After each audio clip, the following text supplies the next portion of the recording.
Dijerat pasal tentang dugaan memanipulasi dokumen elektronik ijazah Jokowi, Roy Suryo CS kini diperhadapkan dengan sejumlah pasal berlapis dengan ancaman hukuman terberat yakni 12 tahun pidana penjara. Pertanyaannya, akankah pemeriksaan perdana pada hari ini berujung pada penahanan Roy Suryo dan kawan-kawan? Kita bahas bersama kuasa hukum Roy Suryo CS, Ahmad Kozinudin. Selamat sore, Bang Kozin.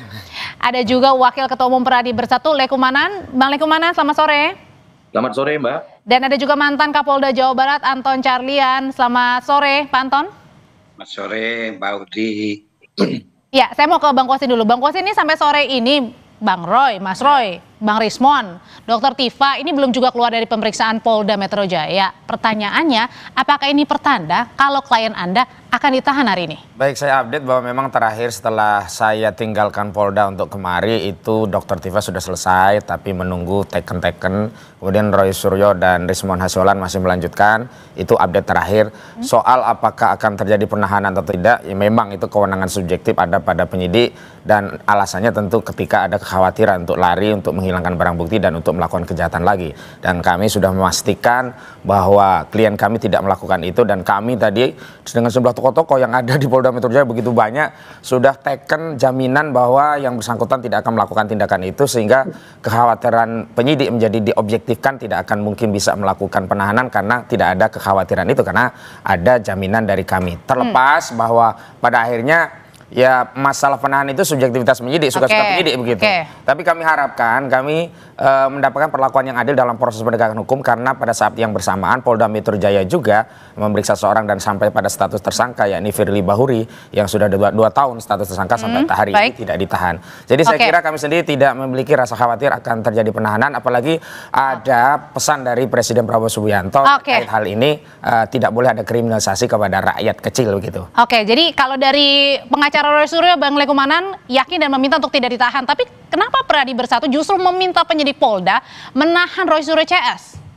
Ya, artinya gini, terkait dengan penahanan memang merupakan kewenangan daripada penyidik ya. Cuman di sini kan kami yang sudah 7 bulan yang menunggu, ya kan, membuat laporan polisi ya, sudah selama 7 bulan ini pasti ada permintaan dari kami. Kami minta memang secara lisan agar terhadap ketiga tersangka yang sudah diperiksa ini hari, kami minta memang untuk dilakukan penahanan. Kenapa? Karena itu merupakan permintaan dari kami, ya kan, permintaan secara lisan. Karena kenapa? Ya kan, terkait dengan sangkaan pasal yang diduga dilakukan oleh para terlapor atau tersangka ini, ancaman pidananya kebanyakan lebih dari 5 tahun, sehingga secara subjektif ada bahwa kewenangan polisi boleh melakukan penahanan terhadap peristiwa-peristiwa yang ancaman hukumannya di atas 5 tahun. Jadi itu memang goal daripada kami. Karena kan kami melaporkan seseorang atau kelompok orang adalah tujuannya supaya sampai ditetapkannya tersangka hingga dilakukannya penahanan. Karena kenapa? Untuk agar para terlapor ini atau tersangka ini tidak lagi mengulangi perbuatannya. Karena jelas di sini kami lihat makin hari makin banyak produk-produk yang kemudian jadi makanya Anda meminta untuk ditahan langsung di pemeriksaan hari ini perdana ya? Kami minta untuk dilakukan penahanan. Itu adalah untuk penegakan hukum yang benar gitu. Apabila tidak dilakukan penahanan, maka kami akan lakukan upaya hukum juga. Seperti itu. Sebenarnya Pak Anton, penegakan hukum ini seperti apa sih yang benarnya begitu antara ketika seseorang ditetapkan sebagai tersangka dengan ancaman pidana di atas 5 tahun, ini ditahan atau tidak? Ini tolak ukurnya kayak gimana? Ya, tadi juga sudah disampaikan oleh rekan-rekan pembicara terdahulu, kan ada syarat subjektif, ada syarat objektif. Syarat subjektif seperti tadi adalah tidak melarikan diri, tidak menghilangkan barang bukti, tidak mengulangi tindak pidana. Adapun syarat objektif diancam 5 tahun lebih. Nah, di sini, apakah penyidik ini bisa menahan atau tidak? Ya sebetulnya tergantung daripada Bang Suryo itu sendiri. Di sini ada kekhawatiran mungkin dari Peradi, Bang Suryo itu tadi mengulangi tindak pidana. Apalagi beliau ini pernah ditahan juga tahun 2023 dalam kasus yang sama. Nah, ini mungkin kekhawatiran ini. Jadi sebetulnya ditahan atau tidak memang kewenangan Polri. Tetapi juga tidak semata-mata itu, dari pihak Bang Suryo juga mohon untuk menahan diri sepanjang nanti begitu di publik gitu kan kan ada kesengajaan, ini salah satu unsurnya itu agar diketahui umum, yaitu virtual publiknya. Kesengajaan ini apabila Bang Suryo melakukan hal itu lagi, jangan disalahkan nanti apabila di dalam pemeriksaan kedua. Sebenarnya Pak Anton, kesengajaan seperti apa sih yang ditakutkan? Kenapa? Kesengajaan seperti apa sebenarnya yang ditakutkan ini? Ya, kesengajaan kan salah satu di dalam ancaman pidananya ini adalah yaitu 310, 311 dan ujaran kebencian yang bersifat sara. Nah, apabila hal itu sendiri semakin merebak di publik, semakin gaduh, nah ini kan itu yang ditakutkan itu. Nah, itu jangan membuat kegaduhan-kegaduhan ini. Apabila ditakutkan membuat kegaduhan ya. Jadi, ya otomatis insya Allah saya percaya tidak akan ditahan. Tapi kalau dilakukan kegaduhan lagi, jangan salahkan nanti wah ini kriminalisasi, karena ini sudah melalui proses-proses penyidikan yang secara profesional, ada gelar perkara internal, ada gelar perkara eksternal. Nah, ini sudah melalui satu tahap penyidikan profesional. Ditahan ditahan atau tidak itu merupakan kewenangan dari penyidik. Kalau gitu pertanyaan berikutnya Bang Kosi, kalau misalnya ditahan hari ini Roy Suryo CS, apa yang akan Anda lakukan? Usai jeda ya, tetap bersama kami. Klien Anda masih diperiksa Bang Kosinuri. Jadi pertanyaannya, kalau misalnya nanti klien Anda nih ditahan langsung hari ini, apa yang akan Anda lakukan? Yang pertama akan saya sampaikan kepada publik seluruh rakyat bahwa institusi Polri tidak adil, tebang pilih, pilih tebang, zolim kepada rakyat. Karena apa? Telah secara telanjang menunjukkan penegakan hukum yang tebang pilih, pilih tebang. Kepada Firly Bahuri tidak ditahan, sementara kepada klien kami ditahan. Kepada Sylvester Matutina yang dulu tahapannya juga penyidikan dan itu pernah menjadi tersangka juga tidak pernah ditahan, padahal pasalnya juga pencemaran, tidak ditahan. Kepada klien kami ditahan. Namun saya ingin tegaskan bahwa kita itu bolehlah berpendapat, tapi jangan prematur atau jangan kesusu begitu.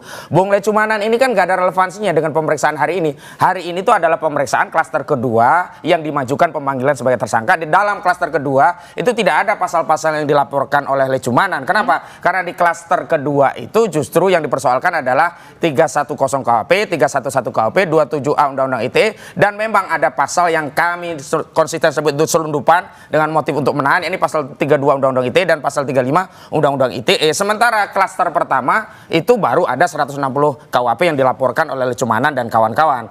Saya juga heran kepada institusi Polri, ada motif apa begitu? Dalam konferensi pers dinyatakan bahwa ada dua klaster pertama dan klaster kedua. Tetapi ketika pemanggilan justru klaster kedua didahulukan. Jadi dan yang klaster ada permasalahan, ada kenapa klaster 2 ini didahulukan dulu? Itu pilihan saja. Cuman saya ingin tegaskan bahwa jangan kita komentar sesuatu yang offset begitu. Lagi pula kalau kita hari ini selalu mengembalikan kepada penyidik bahwa itu kewenangan penyidik, memang benar penyidik punya kewenangan, tapi tidak boleh digunakan secara sewenang-wenang. Secara sewenang-wenang itu adalah dengan ukuran suka-suka kami, SSK. Ya ini apa? Ketika ada problem yang sama, ditangani penyidik yang sama, bahkan ini kasus korupsi lebih bahaya daripada kasus receh ini, tidak ditahan, tapi pada saat yang sama kemudian mau menahan misalnya. Apakah kemudian ada pembedaan warga negara dengan sipil, dengan polisi, dalam hal ini Firly Bahuri, apakah dia latar belakangnya polisi sehingga tidak ditahan? Kemudian hari ini klien kami apakah sipil biasa kemudian ditahan? Dan kembali saya tegaskan, sudah ada legasi dari Presiden Prabowo untuk kasus ijazah palsu. Berarti Anda akan melawan kalau misalnya jelas. Ya ini Gus Dur itu sudah diberikan amnesti. Kasusnya juga ijazah palsu. Itu artinya ada kebijakan umum Presiden bahwa untuk kasus seperti ini janganlah dikriminalisasi, dan itu sudah jelas. Presiden menyatakan tidak boleh ada kriminalisasi kepada rakyat kecil. Itu pesan kepada aparat penegak hukum termasuk pada institusi kepolisian. Bang Lecumanan ini ditangkap oleh pengacara Roy Suryo bahwa kalau misalnya akan ditahan ini merupakan bentuk kriminalisasi. Ya, memang di mana-mana ketika seseorang atau namanya tersangka ketika mau ditahan, semualah, bukannya klien daripada Pak Koji Nuril. Bahkan terpidana pun tidak mau ditahan itu kliennya dia. Tetapkan tersangka itu akan menyampaikan bahwa adalah suatu perbuatan kriminalisasi yang dilakukan oleh polisi. Tapi dalam hal ini polisi itu adalah penyeimbang, ya kan? Polisi hanya melakukan tugasnya, ya kan, yang dijamin oleh konstitusi bahwa kami sebagai warga negara telah melaporkan ada suatu tindak pidana, jadi tindak pidana. Tapi kemarin Anda juga datang untuk meminta penyidik terlebih dahulu sebelum diperiksa ini? Gimana? Bang Lecumanan, tapi kemarin Anda juga dan kawan-kawan datang ke penyidik juga untuk meminta penahanan sebelum diperiksa? Yang disampaikan oleh Bang Koji Nurdin, ada klaster 1, ada klaster 2, memang ada penjelasan terkait klaster. Tapi dalam surat penetapan tersangka kepada kejaksaan itu tidak ada lagi namanya klaster. Itu disampaikan dalam surat penetapan tersangka itu 8 orang, ya kan? Nah, itu yang kemudian ditembuskan kepada saya selaku pelapor, ya kan, kemudian ditembuskan lagi kepada Pak Jokowi, ditembuskan juga kepada Pak Maret Samuel, dan satu lagi Andi Kurniawan. Jadi kami ini dianggap sebagai pelapor di dalam semua tersangka-tersangka tersebut. Jadi menurut saya terhadap 3 tersangka itu ya kami meminta, ya kan, karena kami diberikan surat penetapan tersangka dan SP2HP terhadap perkara tersebut, kami meminta langsung secara lisan agar ketika diperiksa tolong dilakukan penahanan. Karena kenapa? Ini sudah jelas mengulangi perbuatannya, ya kan, kemudian memperbanyak lagi barang-barang bukti, ya kan, yang ada white paper itu, ya kan, ya Kak, saya meminta juga kepada pihak kepolisian kalau bisa dalam pemeriksaan tersangka ini tolong disita barang-barang bukti tersebut gitu. Jadi menurut saya itu adalah hak yang diberikan konstitusi kepada kami selaku pelapor, itu sah-sah saja menurut saya gitu. Terhadap kira-kira ada kata kriminalisasi, ya itu semua orang yang mau ditahan ya pasti menyampaikan kata yang saya kira inilah yang disebut dengan intervensi kepada institusi kepolisian. Karena dasar untuk melakukan penahanan itu bukan ada permohonan dari pelapor, tapi ada kekhawatiran, ada syarat objektif maupun subjektif. Objektif sudah terpenuhi karena ada pasal yang diselundupkan sehingga ada yang 5 tahun lebih sehingga bisa menahan. Subjektif adalah kekhawatiran polisi. Janganlah kekhawatiran itu dikompori oleh pelapor dengan alasan oh ini nanti dia akan mengulangi, lalu ditekan-tekan. Kemudian publik bertanya, oh apakah polisi selemah itu ditekan-tekan pelapor sehingga harus menahan hanya untuk memuaskan pelapor? Apakah polisi mau mengorbankan marwah institusi hanya untuk memuaskan pelapor dengan menahan anak bangsa? Begitu pada saat yang sama ada tersangka yang lainnya tidak pernah ditahan-tahan, dan pada saat yang sama klien dari Bung Lecumanan sudah terpidana nggak ditahan-tahan. Gimana Bang Lecumanan? Ya itu beda hal, ya kan, saya tidak mau berkomentar di sana, ya kan, artinya kan gini, Pak Kojinuddin, ya hari ini peristiwa hari ini aja yang kita bicarakan gitu. Kalau memang nanti penyidik tidak menahan, ya nanti saya akan menyurat melakukan upaya hukum. Mungkin ini dipertanyakan oleh tim Bang Kojinuddin. Ya istilahnya silakan aja lakukan. Bukan, kalau soal upaya hukum kami sudah pandai lah, nggak usah diajari. Tapi soal intervensi tidak ada satupun di KUHP pasal yang mengatur bahwa pelapor bisa melakukan permohonan dan menekan polisi untuk menahan klien atau orang yang sedang dalam dianggap intervensi katanya Bang Lecumanan. Ya, kita bukan yang mengintervensi, itu kan permintaan kami secara lisan, itu bukan intervensi. Kalau intervensi itu saya meminta pejabat dari wilayah lain kemudian menelpon penyidik. Justru itu namanya intervensi langsung, karena di KUHP tidak diatur. Harus ada basis pasal norma yang menjadikan tindakan itu sah dan legal, dan di KUHP tidak diatur. Sementara untuk urusan penegakan hukum itu harus rinci-rincit agar apa? Tidak ada abuse of power. Tindakan setiap penegak hukum termasuk advokat pelapor itu harus dasarnya, harus ada basis normanya. Kalau tidak, inilah disebut dengan kesewenang-wenangan berdalih dengan kebijakan. Oke, saya mau minta dulu pendapat dari Pak Anton. Pak Anton, sebenarnya untuk seorang pelapor ini merupakan sesuatu sesuatu yang biasa. Apakah pelapor juga punya hak begitu ketika sebelum diperiksa para tersangka ini kemudian meminta untuk ditahan? Ya, semua orang kan punya hak.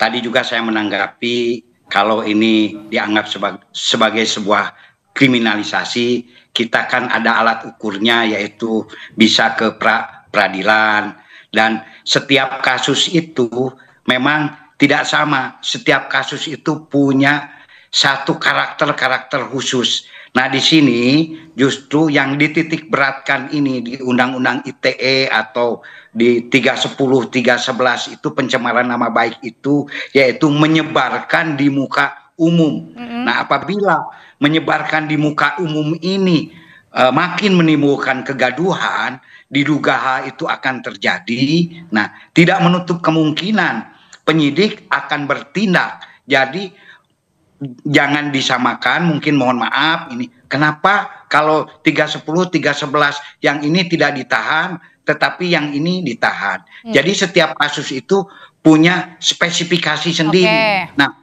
di sini kita bisa melihat apakah beliau ini, Bang Suryo ini, ada keseriusan, kesengajaan ingin menyebarkan di muka umum tentang mungkin ujaran-ujaran atau mungkin yang dianggap ijazah palsu itu. Nah, ini tergantung publik. Nah, makanya mungkin dari Peradi pun juga menyatakan atau mengemukakan pendapatnya sehingga menginginkan untuk Penahanan ditahan. langsung ya. Saya Oke. kira itu yang Baik. disampaikan oleh Seladi. Saya kira kalau pendapat itu disampaikan secara private itu nggak masalah dan itu umum lazim. Tapi ini disampaikan kepada publik seolah-olah mempengaruhi publik, mempengaruhi institusi kepolisian untuk melakukan penahanan, itu yang keliru. Yang kedua, saya ingin tegaskan kalau persoalannya khawatir 311, 310 KUP, nggak ada masalah Pak Anton, wong itu syarat objektifnya tidak dipenuhi, itu kan hanya 9 bulan dan 4 tahun. Kami pun siap bertarung kalau dituduh fitnah, dituduh pencemaran karena tidak ada alasan objektif untuk menahan. Tapi persoalannya alat kekuasaan dipinjam oleh pelapor, oleh Joko Widodo untuk menyelipkan pasal 32, 35 di kasus Roy Suryo, Tiva dan juga Rismon,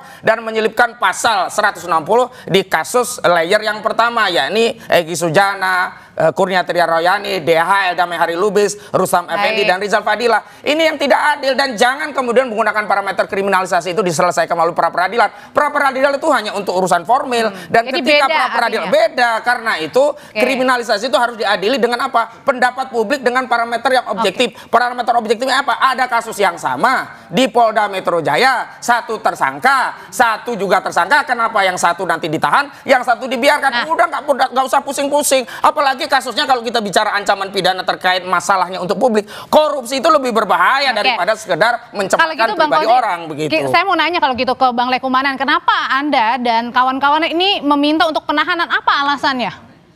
Alasannya itu yang tadi, Mbak, terus-terus mengulangi perbuatannya. Setiap hari ada lagi informasi yang disebar, ya kan? Mencemarkan nama baik Pak Jokowi maksudnya? Mencemarkan nama baik Pak Jokowi, mempengaruhi masyarakat agar masyarakat percaya bahwa produk yang digunakan oleh Pak Jokowi adalah produk palsu. Jadi ini kan bahaya. Sekarang sudah masuk lagi ke Pak Gibran, bahwa Pak Gibran tidak pernah tamat SMA, ya kan? Nanti besok lagi masuk lagi ke Jan Etes, nanti seolah-olah Jan Etes tidak pernah punya akta lahir, kan bingung kita jadi artinya. Jadi saya meminta ini supaya dilakukan penahanan, karena kenapa? Agar tersangka ini tidak mengulangi perbuatannya. Ini sudah tiap itu Bang hari yang ditakutkan, mengulangi perbuatan. Itu kan praduga, sementara sudah jelas ya kliennya Lecumanan sudah terpidana pun nggak pernah ada tuntutan mereka, tolong dong Pak Lecumanan ditahan, ditangkap karena sudah inkrah, nggak ada lagi asas presumption of innocence bisa menjadi dalil untuk tidak menahan orang. Dan di sini belum ada putusan loh. Janganlah anak bangsa kemudian ditahan, kemerdekaannya direnggut, padahal dia belum terbukti secara hukum untuk melakukan satu tindak kejahatan.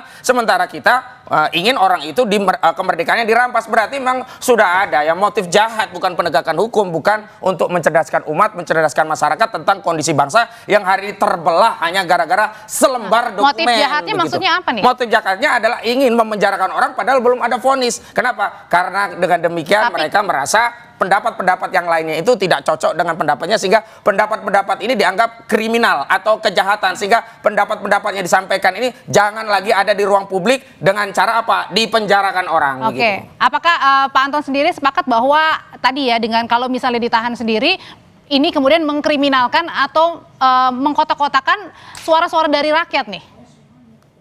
Kalau saya ya kurang sepakat lah, karena setiap kasus itu ya punya karakteristik sendiri-sendiri, dan di sini bukan masalah 310 311, justru titiknya itu di undang-undang ITE. Di undang-undang ITE itu sendiri kan sudah jelas menyebarkan kebencian yang bersifat sara maupun individu. Nah, ini sudah jelas. Nah, dan di sini justru motifnya itu bisa dilihat apabila keseriusan motif, kesengajaannya itu berulang-ulang terus dilakukan di hadapan publik. Oke, makanya masuklah undang-undang ITE. Oke, itu yang apakah juga penilaian dari penyidik sendiri ketika misalnya nih ada tersangka yang kemudian katakanlah Mas Suryo CS ini menyebarkan fitnah begitu ya, pencemaran nama baik kepada Pak Jokowi. Kalau misalnya tadi datang dengan baik-baik, tidak kemudian meyakini bahwa ijazah Pak Jokowi asli, apakah ini menjadi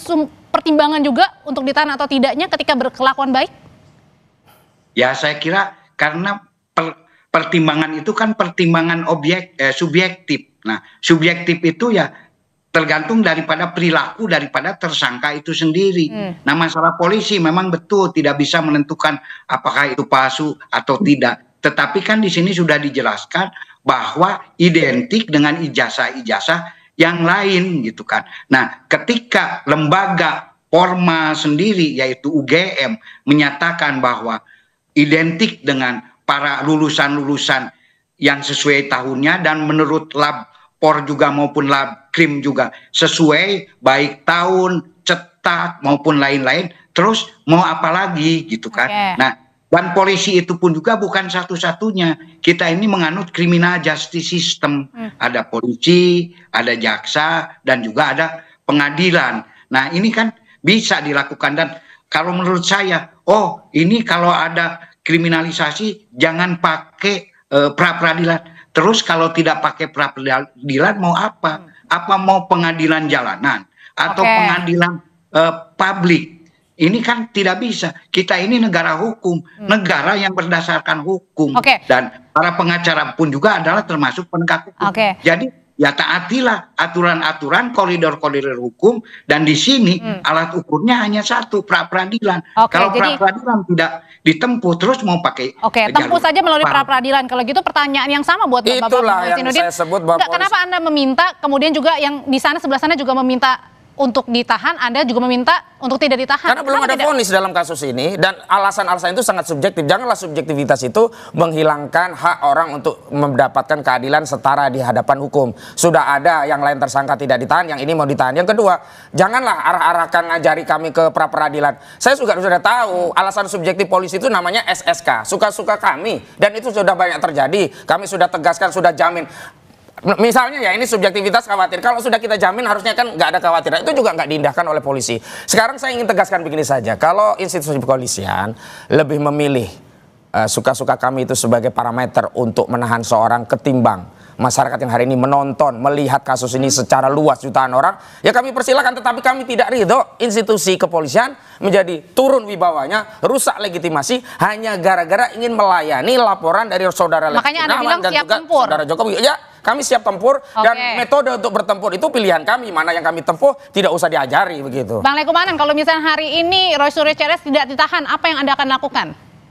Ya, kita akan menyurat ya, artinya menyurat ke seluruh instansi ya, terutama ke Kompolnas, kemudian ke Kapolda Metro, kemudian juga ke Kapolri, Wakapolri, Irwasum Polri, Kadip Propam Polri, dan Kabid Kum Polri. Kami akan menyurat ke semua lembaga Polri, ya kan, terutama Kompolnas. Kami akan meminta agar dilakukan pemeriksaan terhadap penyidik yang telah memeriksa para tersangka ini gitu. Berarti ada apa kan gitu kan? Ada apa? Intinya kami di sini tidak mengintervensi, tapi permintaan kami selaku pelapor adalah kami meminta agar dilakukan penahanan. Tolong dilakukan penahanan agar tidak terjadi lagi peristiwa-peristiwa seperti ini. Kalau perbuatan pidana seperti ini yang udah masif dan sistematis dibiarkan aja, dibiarkan terus, ini akan timbul lagi roy-roy lainnya gitu loh. Karena itu tunjukkan saja ijazahnya biar situasi ini segera jelas, selesai. Gitu. Selama ini kan dibikin masalah karena ijazah itu tidak pernah diperlihatkan. Ijazah inilah sumber kegaduhan selama ini. Sehingga terbelahlah anak bangsa. Orang otot-ototan hanya gara-gara selembar ijazah. Jahat sekali nih orang yang punya ijazah nggak nunjuk-nunjukin sehingga anak bangsa ini terbelah. Oke, sudah kita tangkap kalau gitu pesannya. Bang Kozi, terima kasih. Bang Lekumanan, terima kasih. Pak Anton, terima kasih. Selamat sore semua. Sore. Selamat sore.